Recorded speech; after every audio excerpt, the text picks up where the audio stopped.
दिल से ईमान लाना, दिल से अल्लाह को याद करना, दिल से आप पढ़ाई करना, दिल में लोगों के बारे में बुग़्ज़ मत रखना, दिल देना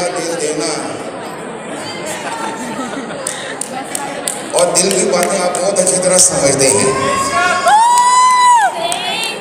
तो एवरीथिंग इज हार्ड। मैं प्रेडिक्ट कर रहा हूँ आपकी माशाल्लाह ज़िंदगी पे अल्लाह ताला लंबी करे। आप देखेंगे कि वक़्त के साथ साबित होगा कि पूरी बॉडी को हार्ट कंट्रोल करता है, ना कि माइंड कंट्रोल करता है। माइंड को भी हार्ट कंट्रोल कर रहा है।